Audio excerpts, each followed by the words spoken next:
सदा समृद्ध रहो पुत्र।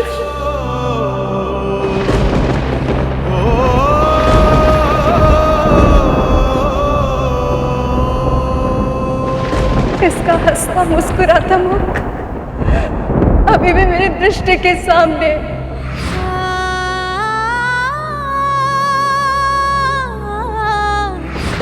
उसी मनमोहक मुख को आप सभी ने भस्म कर दिया।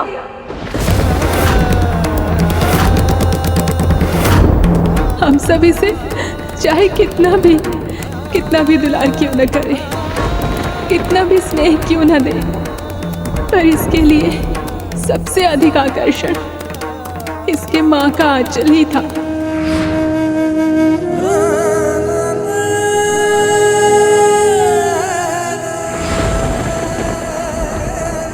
और वो आंचल आपने सूना कर दिया महादेव।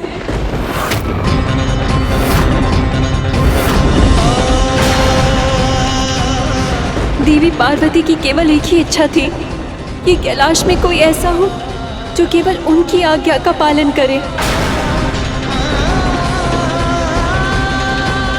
जिसके लिए उनसे अधिक महत्वपूर्ण और कोई भी ना हो। जब देवी पार्वती को पता चलेगा कि उनकी केवल एक इच्छा के कारण उनके पुत्र के प्राण चले गए, तो क्या प्रतिक्रिया होगी उनकी?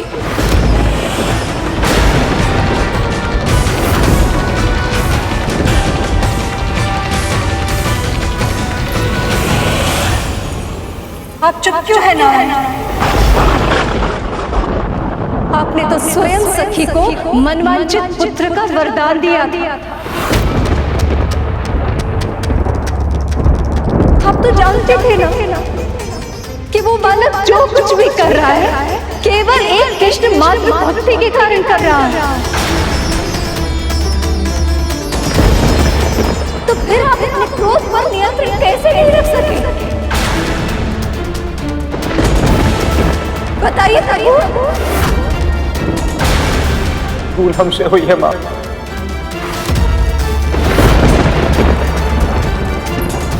यदि हम भी महादेव की तरह प्रतीक्षा कर लेते तो। नंदी, अपने स्वामी के भूल का दोष अपने ऊपर लेने का प्रयास मत करो। तुम सब नहीं जानते थे कि ये बालक कौन है, इसके पास इतनी शक्ति कैसे आई। पर त्रिदेव को तो सारा ज्ञान था।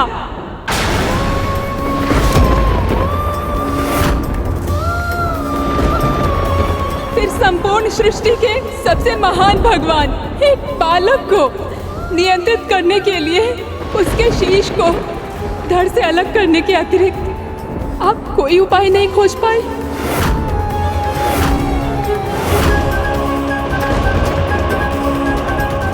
आप सभी पिता अपने बालक को दंड देते समय इतने कठोर कैसे हो सकते हैं?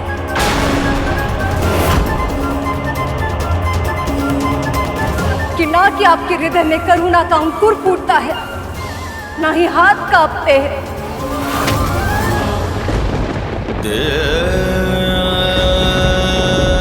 ये तो सब जानते हैं कि माँ एक शीतल छाव होती है और पिता धूप।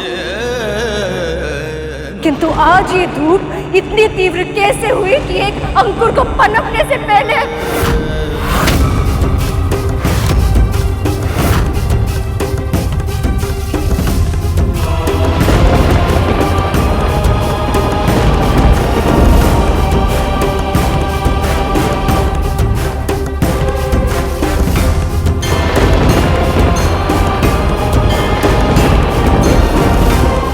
नहीं स्वामी।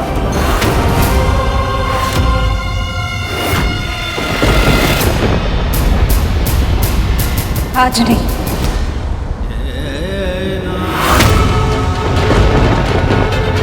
देवर्षि सत्य कहते थे, जब जब आप तीनों एक समय में एक स्थान पर आते हैं कोई ना कोई अकल्पनीय घटना अवश्य घटती है।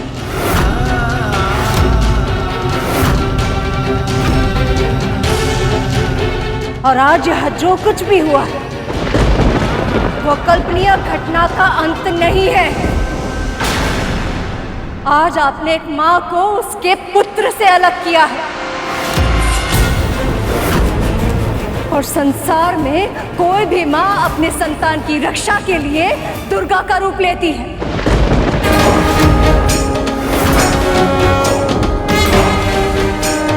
सखी तो फिर भी शक्ति है। विचार कीजिए महादेव, वो इसका प्रतिशोध किस प्रकार लेगी? वो इसका प्रतिशोध किस प्रकार लेगी? वो इसका प्रतिशोध किस प्रकार लेगी? सखी तो फिर भी शक्ति है। विचार कीजिए महादेव, वो इसका प्रतिशोध किस प्रकार लेगी?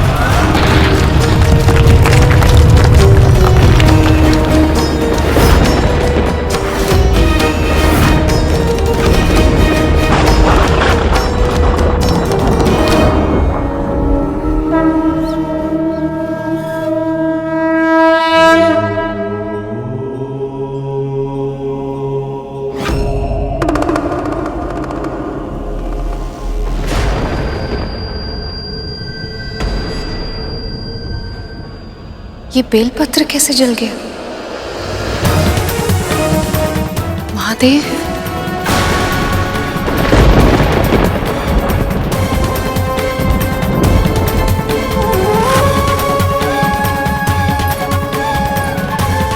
शक्ति ने जब एक साधारण दंड में अपना अंश डाला तब आप में से कोई भी उसका सामना नहीं कर पाया। सोचिए, जब उनका रौद्र रूप आप सबके सामने आएगा तब कैसे बचेंगे आप सब?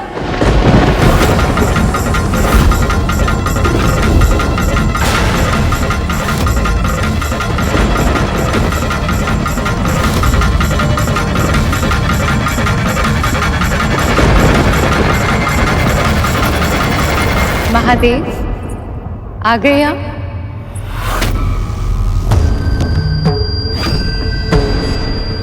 कहाँ हैं आप?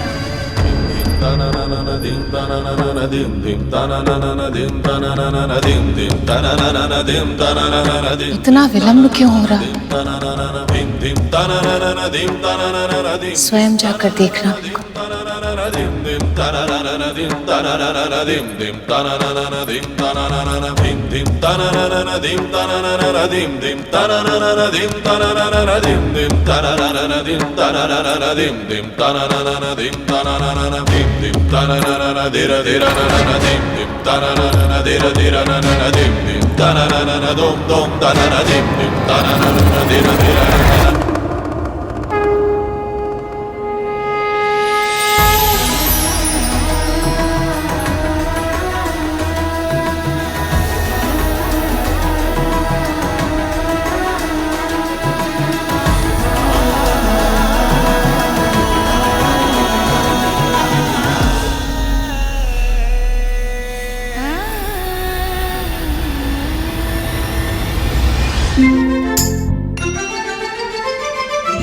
चतुर चतुर चतुर चतुर ज्ञानी, चतुर चतुर चतुर चतुर ज्ञानी।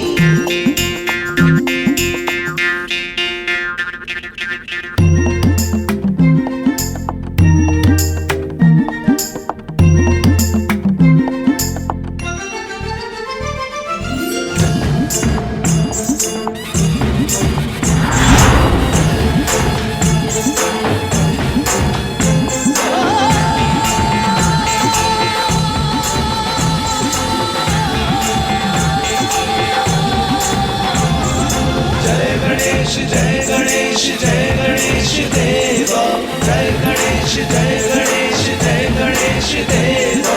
माता जाकी पार्वती पिता महादेवा, माता जाकी पार्वती पिता महादेवा। पार्वती के मन में उमड़ी ममता, माँ की गोद में आए विघन हरता। पार्वती के मन में उमड़ी ममता, माँ की गोद में आए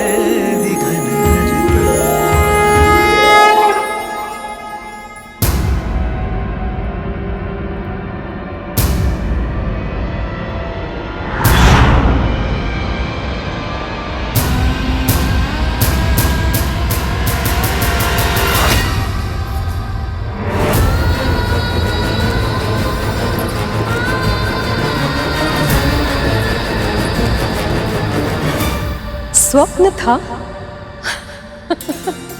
पर कितना सुंदर स्वप्न था। पिछली बार जब काली के रूप में उन्हें क्रोध आया था तो केवल महादेव ही उन्हें रोक पाए थे, किंतु इस बार महादेव स्वयं अपराधी है। वे तो अभी भी अपने पुत्र को उसके पिता से मिलाने का स्वप्न देख रही होंगी। यदि सखी को पता चल गया कि उनके पुत्र के साथ आपने क्या किया है तो इसका क्या परिणाम होगा?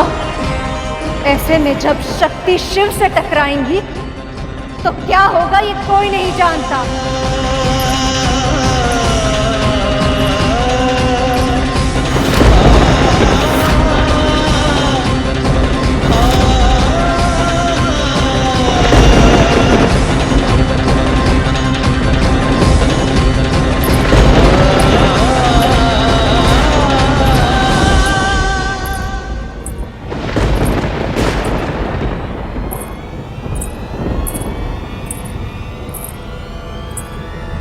जब से वो बालक सखी के गोद में आया था उनके मन में एक ही कामना थी, बस एक ही बात सोच सोच कर वो पुलकित थी कि शीघ्र से शीघ्र वो अपनी प्रसन्नता आपके साथ बांटे। किंतु अब जब उन्हें ये पता चलेगा कि उनके पति ने ही उनके पुत्र के प्राण लिए हैं तो वो इस बात पर कैसे विश्वास करेंगी? बताइए महादेव, चुप क्यों है? कुछ तो बोलिए।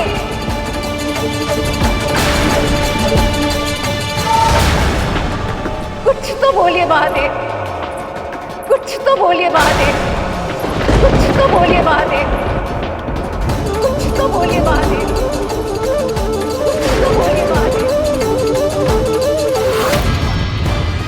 यहाँ जो कुछ भी अनिष्ट घटित हुआ उन सब से देवी पार्वती अवगत है। यदि उन्हें ज्ञात हो गया तो उनके प्रकोप का क्या परिणाम होगा उसका अनुमान लगाना भी असंभव। पुत्र, पुत्र, कहाँ है तू? पुत्र,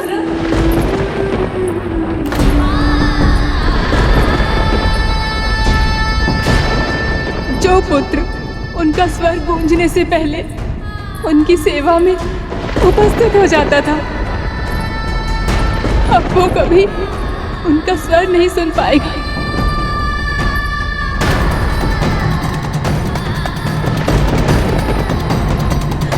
उनके पुकारने पर अब वो कभी दौड़कर नहीं आ पाएगा।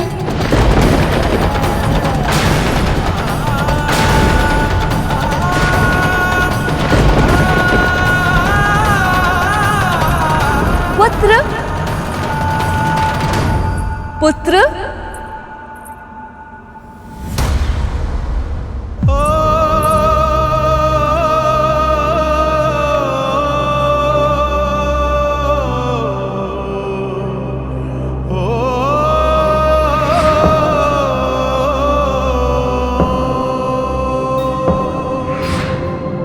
ये बालक भी ना फल भी आधा ही खाया है। अवश्य तीव्र भूख लगी होगी तभी मोदक खाने चला गया होगा। उसे मेरे हाथ के बने मोदक बहुत अच्छे लगे थे। पुत्र,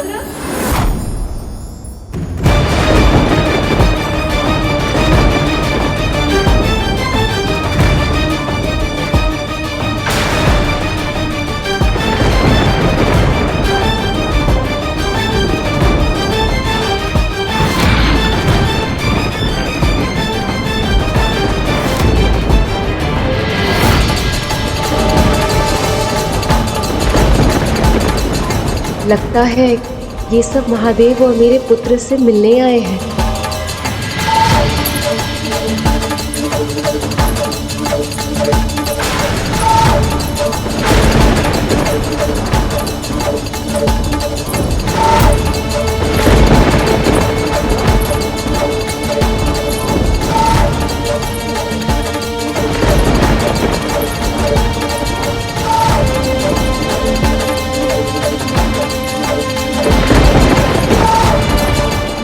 सब यहाँ? समझ गई, निमंत्रण की प्रतीक्षा नहीं हुई इसीलिए चले आए ना?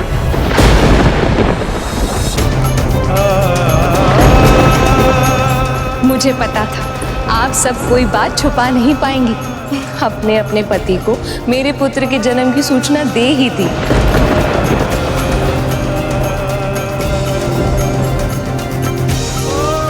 परंतु अभी तो स्वयं महादेव ने उसे नहीं देखा है।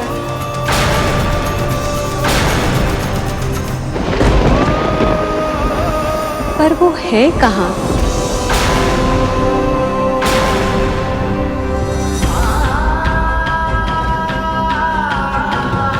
और मेरा पुत्र वो तो यही था, पता नहीं कहाँ चला गया।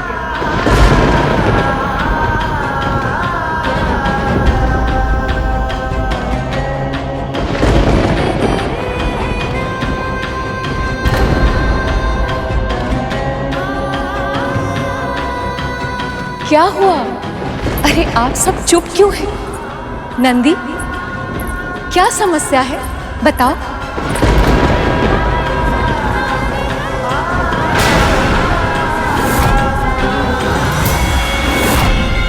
तुम दोनों को ये चोट कैसे पहुंची?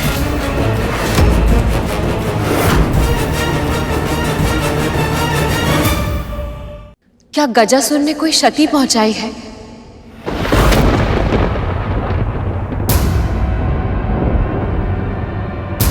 पर उसमें इतनी शक्ति कैसे आई कि वो तुम दोनों की ये दशा कर सके?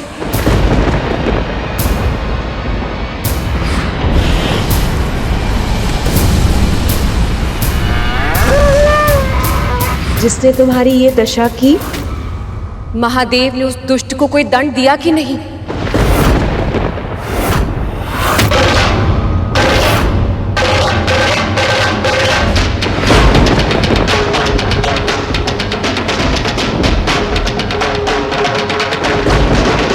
जो तुम दोनों के साथ ऐसा व्यवहार करे, उसे जीवित रहने का कोई अधिकार ही नहीं है।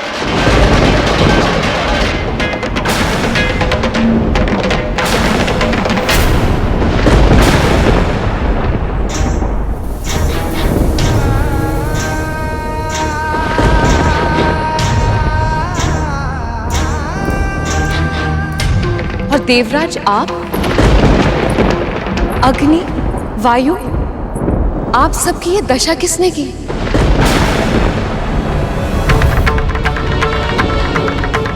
क्या गजमुखासुर अपने भाई की मृत्यु के बाद और अधिक आतंक फैला रहा है? इसीलिए आप सब चिंतित हैं। परंतु चिंता मत कीजिए, ब्रह्मदेव, उन्होंने अवश्य किसी न किसी को रचा होगा जो उस दुष्ट से इस संसार को मुक्ति दिलाएंगे।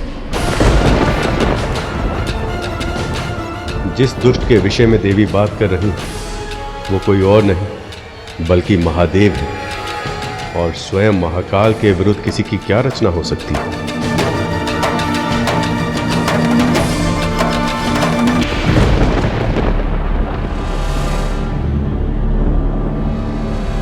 न जाने सखी पार्वती का क्रोध क्या रूप ले लेगा जब उन्हें ये ज्ञात होगा कि स्वयं महादेव ने ही उनके पुत्र का सर धड़ से अलग कर दिया है।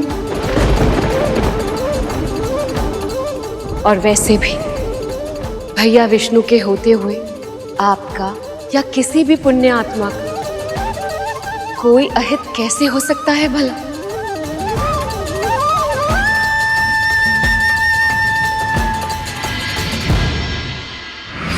हमारे धैर्य की परीक्षा मत लो बालक। तुमने सिद्ध कर दिया कि तुम मंदबुद्धि नहीं कुबुद्धि हो, और अब इस कुबुद्धि के विसर्जन से ही तुम्हारी शुद्धि हो सकती है।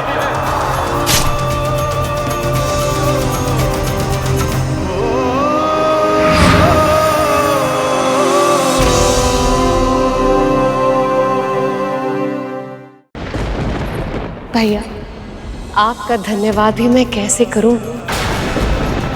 सत्य तो ये कि जब मैंने पुत्र प्राप्ति की कामना की थी तब मुझे आभास भी नहीं था कि आपकी कृष्ण रूप की छवि वाला बालक इतना मनोहर होगा। माँ,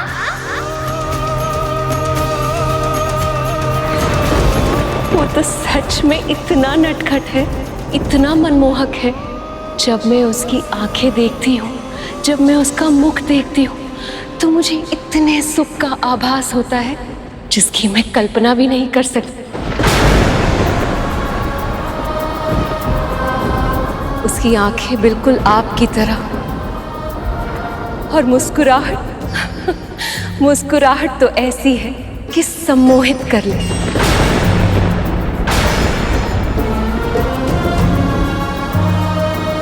पता है, जब उसने मुझे पहली बार माँ कहकर पुकारा था तो मेरे हृदय को पूर्णता का आभास हो, ऐसा आभास जैसा मुझे पहले कभी नहीं हुआ।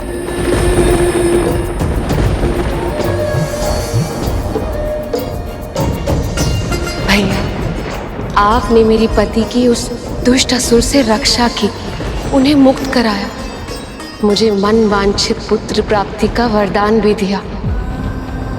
अब मेरी आंखें मेरे महादेव को देखने के लिए तरस रही हैं प्रभु। मेरे कान उनके मुख से पार्वती सुनना चाहते हैं, और मैं चाहती हूँ कि अपने पुत्र को उनसे शीघ्र से शीघ्र मिलाऊं, ताकि जब वो पहली बार उन्हें पिता कहकर पुकारेगा तो सदैव सदैव स्थिर रहने वाले महादेव प्रसन्नता के सागर में खो जाएंगे।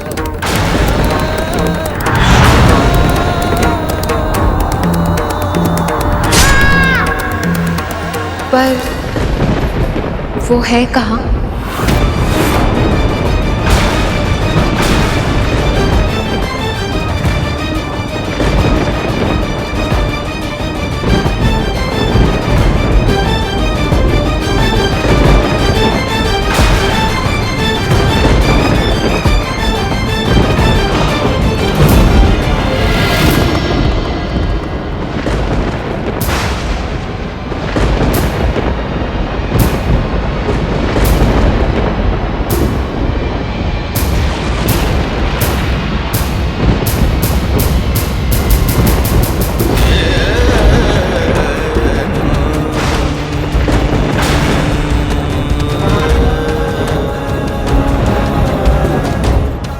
महादेव यहाँ है और मुझे इसका आभास भी नहीं हुआ।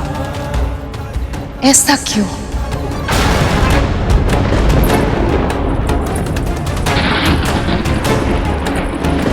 महादेव, आप मुझसे मुख फेर कर क्यों खड़े हैं?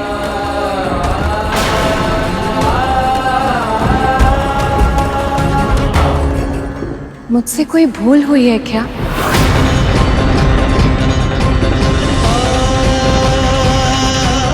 एक बार मेरी ओर देखिए तो सही।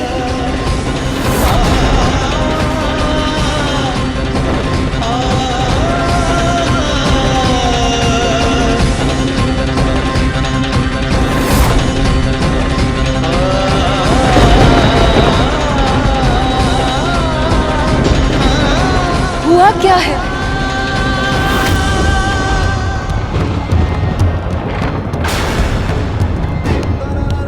जिस पार्वती को निहारे बिना आपको एक क्षण की शांति नहीं मिलती, आज आप उसको देखना तक नहीं चाहते।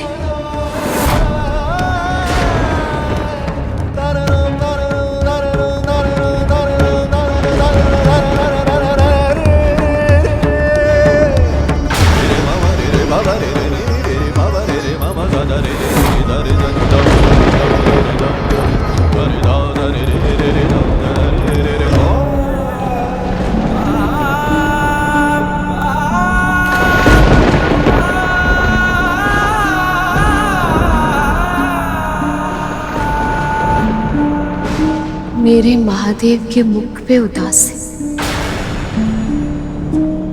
ये कैसे संभव है? हमेशा स्थिर रहने वाले महादेव आज विचलित क्यों हैं?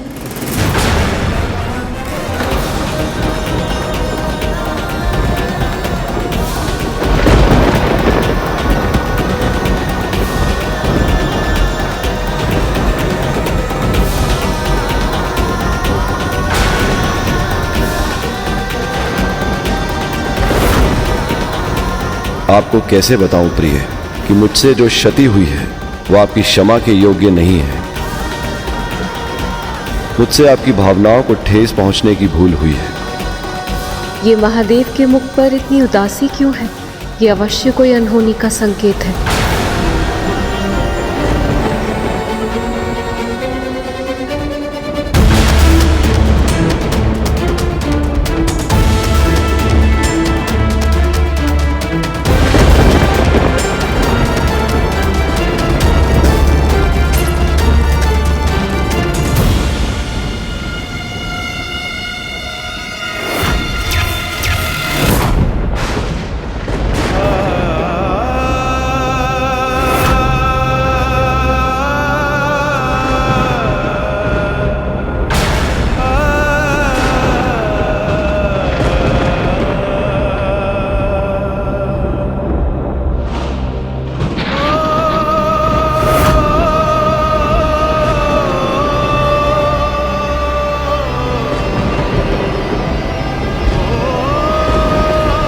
ये आपकी लीला है या कोई अनर्थ का संकेत है?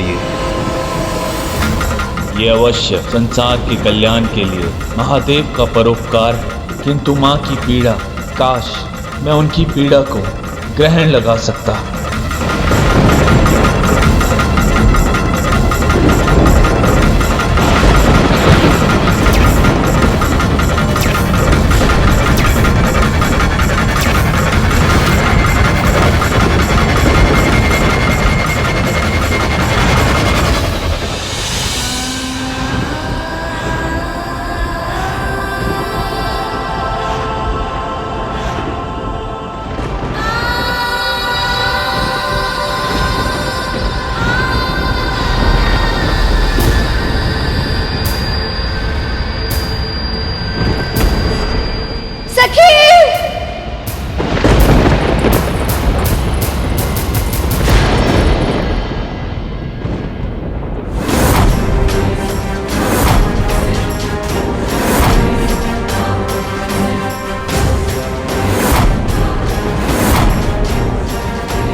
सखी, सखी, सखी।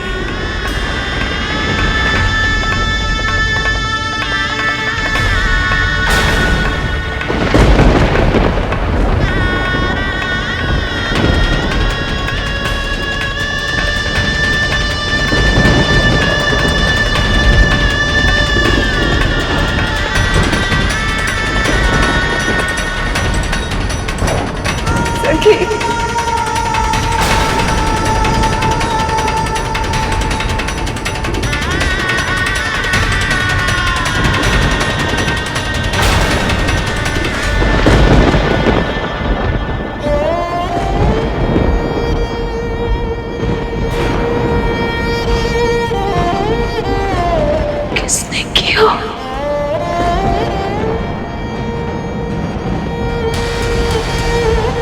किसने किया?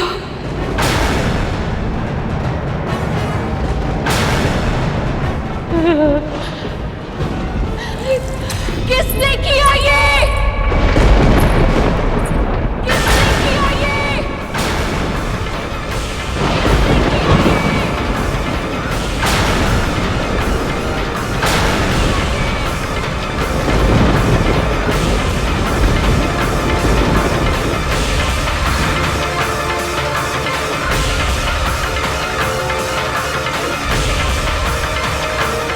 ये कथा सुनने के बाद जब हमारा मन इतना विचलित हो रहा है तो फिर मां पार्वती पर क्या बीती होगी? जब मेरे पुत्र घायल हुए थे उनकी पीड़ा को देखकर मैं कितनी विचलित हो गई थी।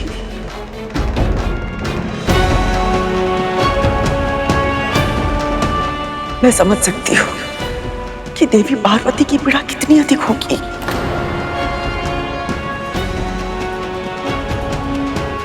और उनको इस दशा में देखकर प्रभु महादेव कितने दुखी हुए होंगे। कैसे बता पाए होंगे उन्हें कि जो हुआ वो उनके कारण हुआ था। उत्तर दीजिए, किसने किया ये? महादेव, महादेव, आप मौन क्यों हैं? किसी ने आपके होते हुए हमारे पुत्र को हमसे छीन लिया और आप शांत हैं। क्यों महादेव? उत्तर दीजिए, कौन है वो अत्याचारी?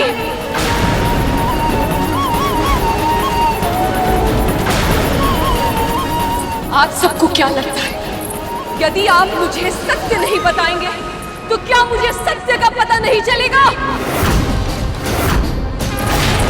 शक्ति स्वरूपा हूं मैं, ऐसा कोई सत्य नहीं है जो मुझसे छुपा रह जाए।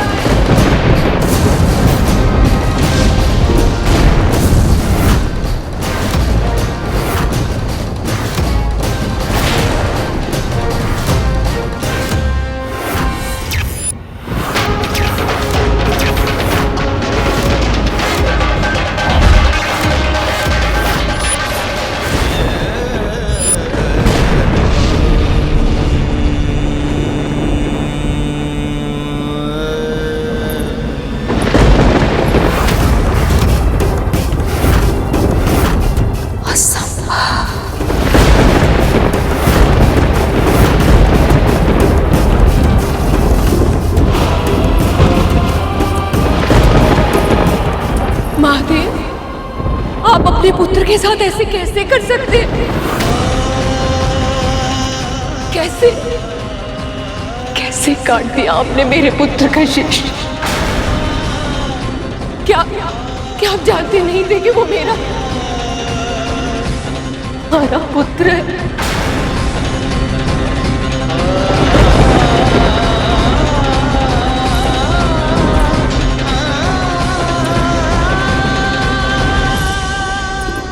वो पुत्र जिसे पाने के लिए मैं वर्षों से तड़प रही थी।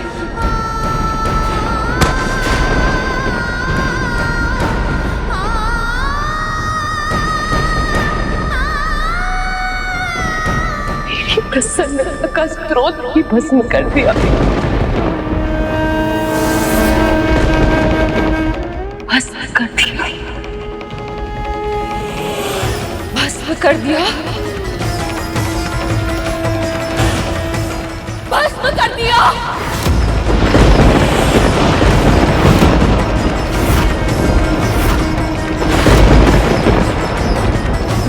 आदि शक्ति हूं मैं, महाशिव को मैंने अपना वर चुना था।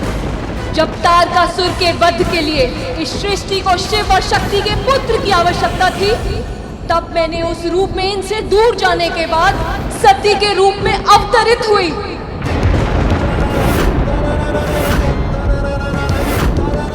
बहुत लंबी और कठिन तपस्या के बाद मुझे शिव मिले, लेकिन इससे पहले कि हमें पुत्र का सुख मिल पाता, मेरे पति के अपमान के कारण मेरे पिता दक्ष की यज्ञ की अग्नि में मुझे अपना दाह करना पड़ा।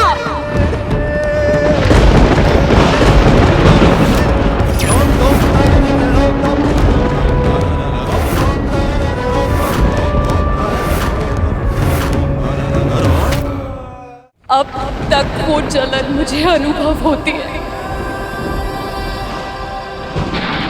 क्यों अग्नि? स्मरण है तुम्हें मेरी वो तड़प, मेरी चित्कार? स्मरण है या भूल गए?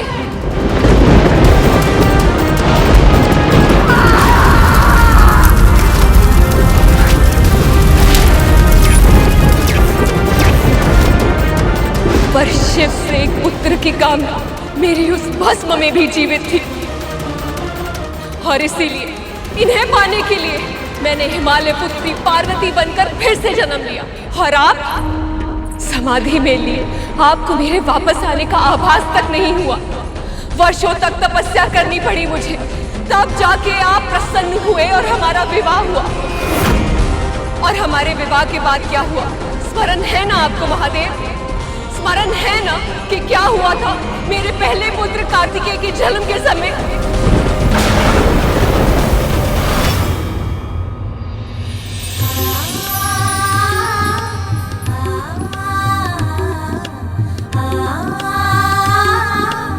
पुत्र, आज से ये तुम्हारा अस्त्र होगा। प्रभु, अभी तो केवल ये बालक है। इसका जन्म ही तारका के वध के लिए हुआ है। पुत्र, प्राणियों की रक्षा के लिए तुम्हें भारत के दक्षिणी भाग में जाना होगा। जो आज्ञा पिताजी। प्रस्थान करो। आशीर्वाद दीजिए पिताजी, आशीर्वाद दीजिए मां।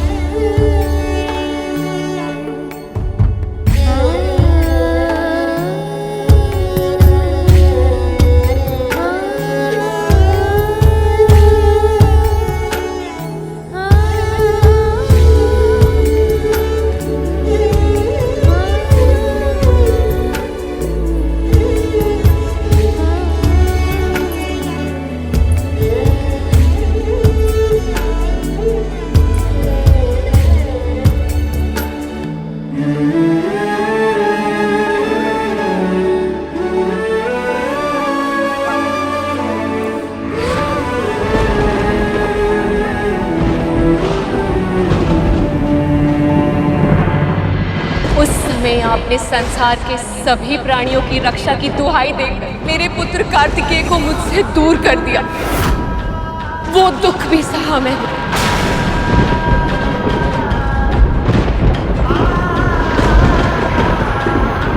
पर मेरे मन में एक पुत्र को दुलार करने की इच्छा और भी अधिक प्रबल हो गई।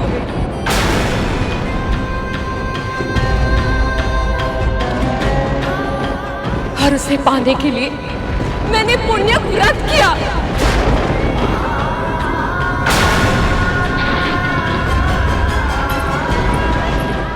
आपने तो स्वयं मुझे मनवांछित पुत्र का वरदान दिया था, फिर मेरा पुत्र मुझसे क्यों छिन जाने दिया प्रभु?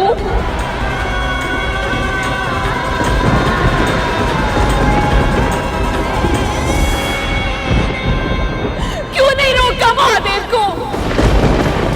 बोलिए।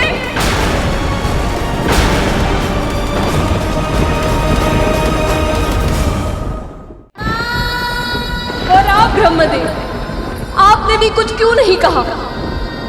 या फिर आप कुछ करना ही नहीं चाहते थे?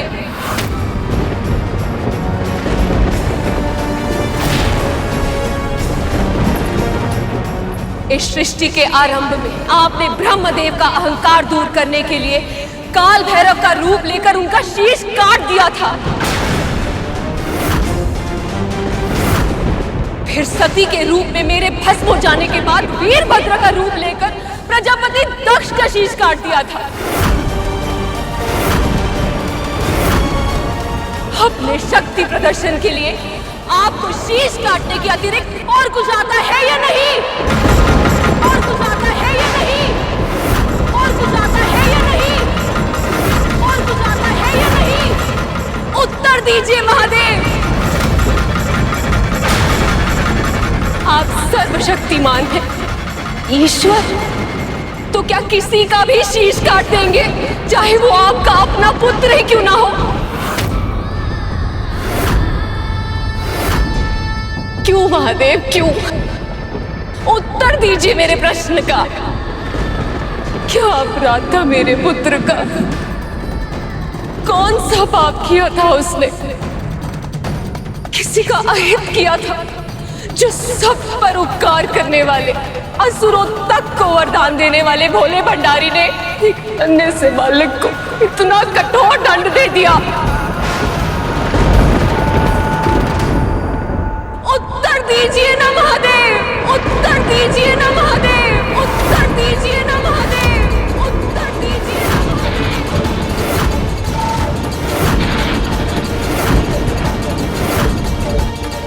मुझे माफ करना सखी, मैं आपके पुत्र को मृत्यु से बचा नहीं पाई।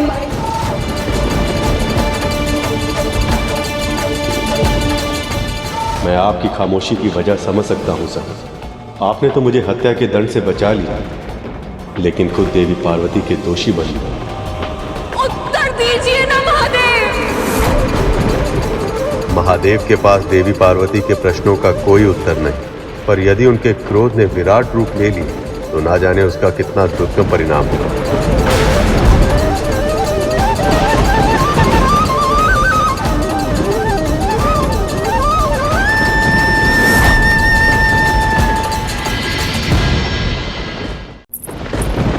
इस सृष्टि के आरंभ में आपने ब्रह्मदेव का अहंकार दूर करने के लिए काल भैरव का रूप लेकर उनका शीश काट दिया था। फिर सती के रूप में मेरे भस्म हो जाने के बाद वीरभद्र का रूप लेकर प्रजापति दक्ष का शीश काट दिया था। अपने शक्ति प्रदर्शन के लिए आपको शीश काटने के अतिरिक्त और कुछ आता है या नहीं?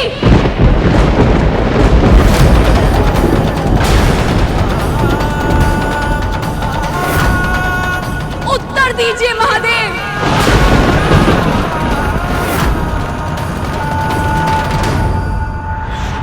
महादेव भी शांत थे।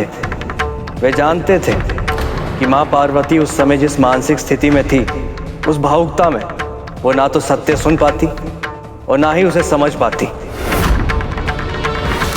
इस संसार में सबसे अधिक भयानक कुछ है तो वह एक स्त्री का आक्रोश, वो भी तब जब प्रश्न उसकी संतान का हो।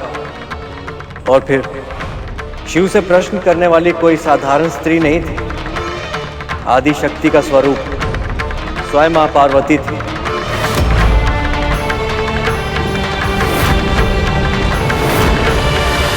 और उनके क्रोध को बढ़ावा देना किसी के हित में नहीं था।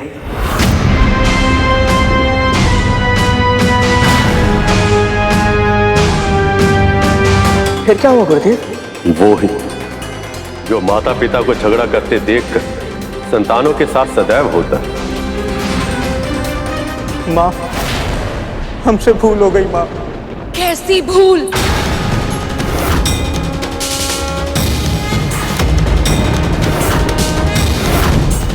हमें नहीं पता था माँ कि जो बालक हमें कैलाश में प्रवेश करने से रोकने का प्रयास कर रहा था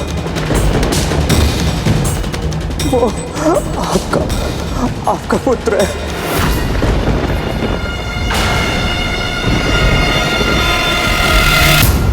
क्या हुआ था यहाँ? क्या हुआ था यहाँ?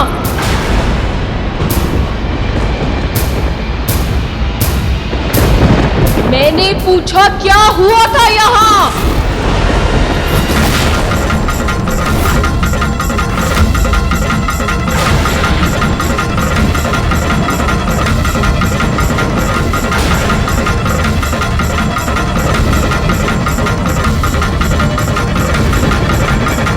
माँ, इसने महादेव को भीतर जाने से रोका था।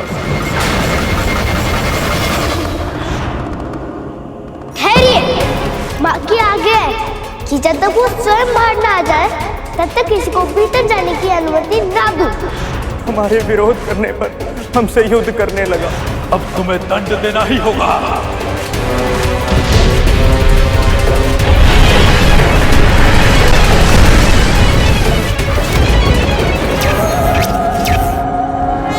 आपके दिए हुए दंड से देवताओं तक की दुर्गति कर दी थी इसने।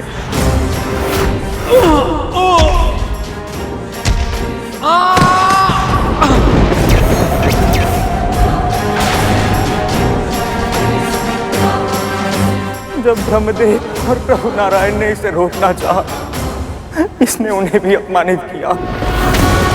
वैसे ब्रह्मदेव आपको मुझे उपदेश देने का या दंड देने का अधिकारी क्या है? बालक,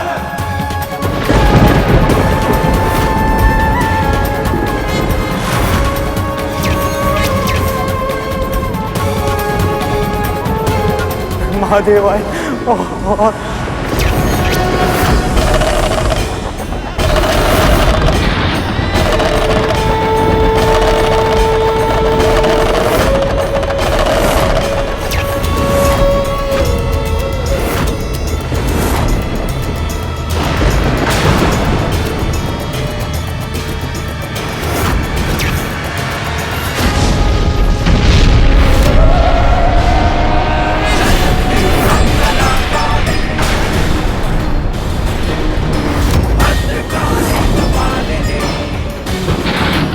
नंदी को माँ ने तो अनंत काल में भेज दिया।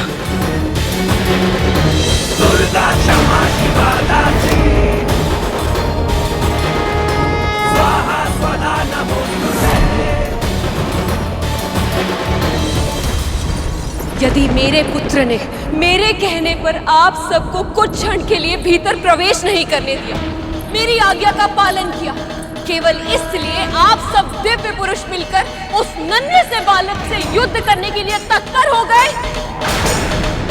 कुछ क्षण भीतर नहीं आने दिया तो आप सब दिव्य पुरुष मिलकर उससे युद्ध करेंगे, उसे उत्तेजित करेंगे, मिलकर उसका वध करेंगे। यदि कुछ देर के लिए रोक रहा था तो रुक जाते, मैं पूजा समाप्त करके बाहर आने ही वाली थी, उस नन्हे से बालक की सबसे परिचय करा देती। लेकिन इस पूरे संसार की धैर्य की परीक्षा लेने वाले स्वयं धैर्य नहीं रख पाए। क्या अपराध था उस बालक का? क्या इंद्र का पद मांग रहा था या ब्रह्मदेव का पद छीनना चाहता था वो?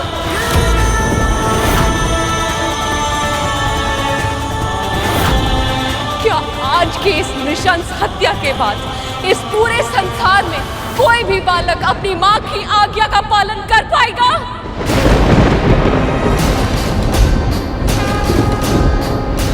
क्या इस पूरे ब्रह्मांड में कोई भी बालक अपनी मां के मुख से निकले हुए शब्द की रक्षा के लिए किसी के विरुद्ध खड़े होने का साहस जुटा पाएगा? साहस जुटा पाएगा? साहस जुटा पाएगा? साहस जुटा पाएगा?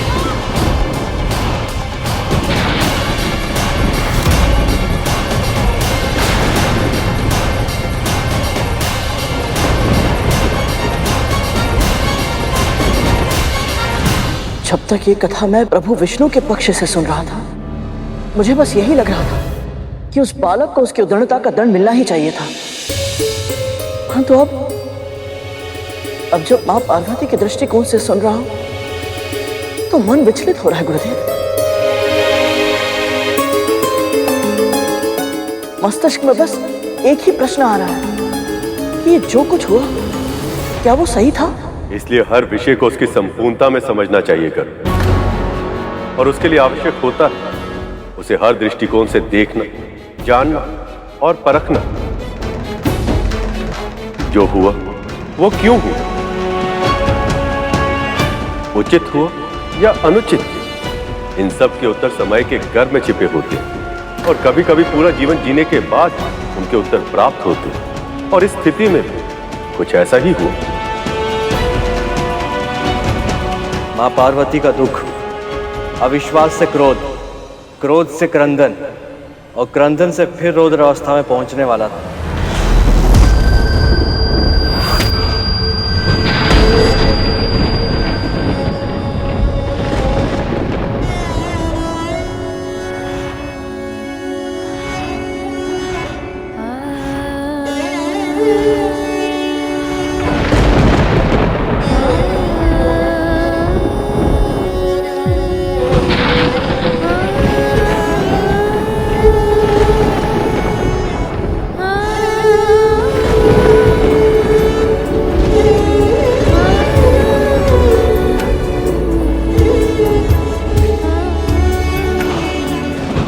मैंने पहले भी इसे जीवित किया था, वैसे फिर से जीवित कर सकती हूँ।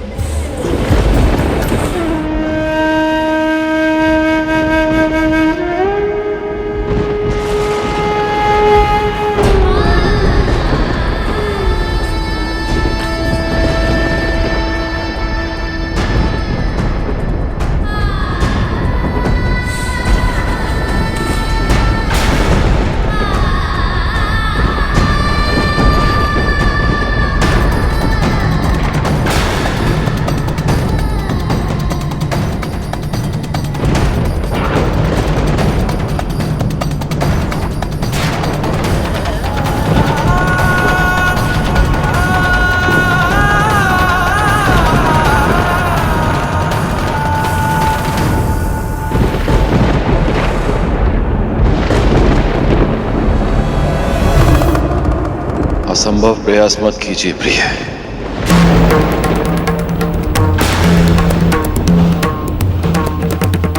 त्रिशूल से जो एक बार भस्म हो जाए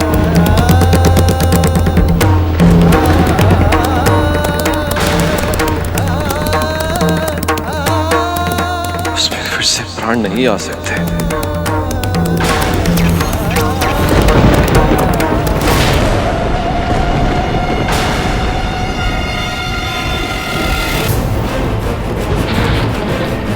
यदि मेरा पुत्र जीवित नहीं हुआ तो इस संसार का कोई भी प्राणी नहीं बचेगा। तो इस संसार का कोई भी प्राणी नहीं बचेगा। तो इस संसार का कोई भी प्राणी नहीं बचेगा।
आप पुरुष हर नारी को समझते क्या है?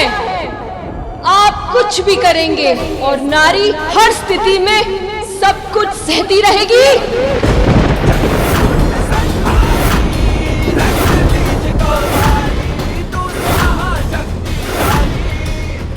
भ्रम में है आप। यदि एक नारी संसार को जन्म दे सकती है तो वो संसार को नष्ट भी कर सकती है।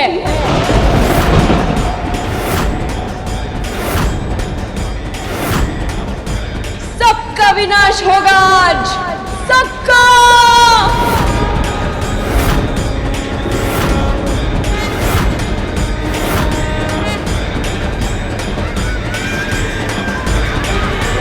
यदि मेरे पुत्र को जीवन का वरदान नहीं मिलेगा तो मृत्यु ने सबका वरण करेगी आज। तो मृत्यु ने सबका वरण करेगी आज। तो मृत्यु ने सबका वरण करेगी आज। कोई शेष नहीं बचेगा। कोई नहीं, कोई नहीं, कोई नहीं, कोई नहीं। महादेव, महादेव कुछ कीजिए। माँ को रोकिए, नहीं तो इस सृष्टि नष्ट हो जाएगी। महादेव रक्षा कीजिए प्रभु, रक्षा कीजिए। माता पार्वती के क्रोध से रक्षा कीजिए प्रभु, रक्षा कीजिए।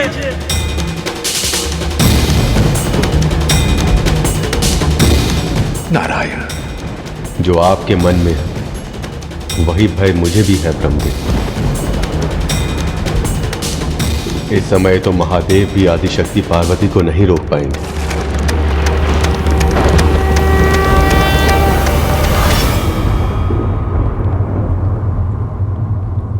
देवी, अब आप ही अपनी सखी को समझाइए, रोकिए इन्हें।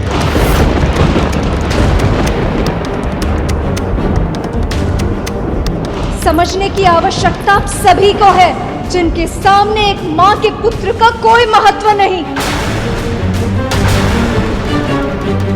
किंतु मेरे सामने महत्व है। और मैं सखी पार्वती के साथ हूं।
अस्तित्व ही इस संसार से मिटा दूंगी मैं।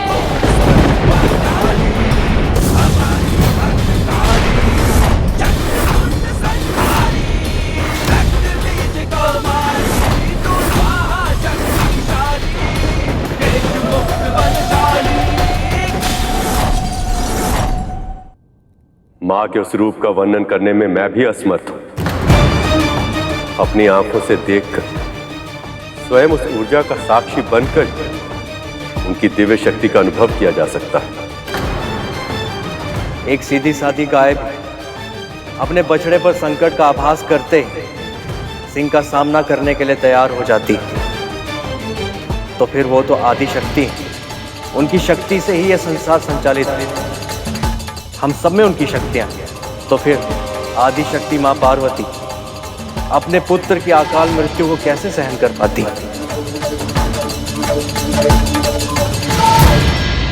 फिर क्या हुआ गुरुदेव? आवेश में कड़कती बिजली की तरह कौंधते हुए मां आदि शक्ति संसार के विनाश के लिए तत्पर हो गई।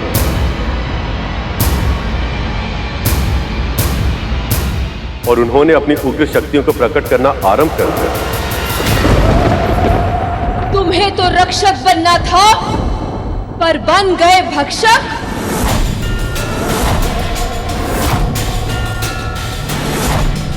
इस संहार का आरंभ तुमने किया था, परंतु अंत अब मैं करूंगी। सबका भक्षण करूंगी मैं।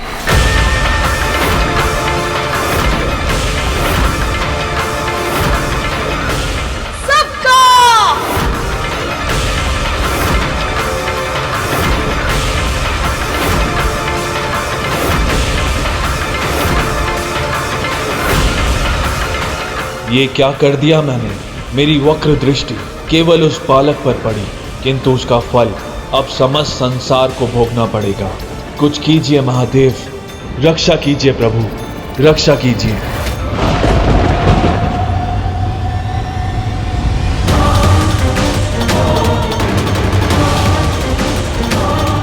इस संकट से सृष्टि की रक्षा कीजिए प्रभु, रक्षा कीजिए।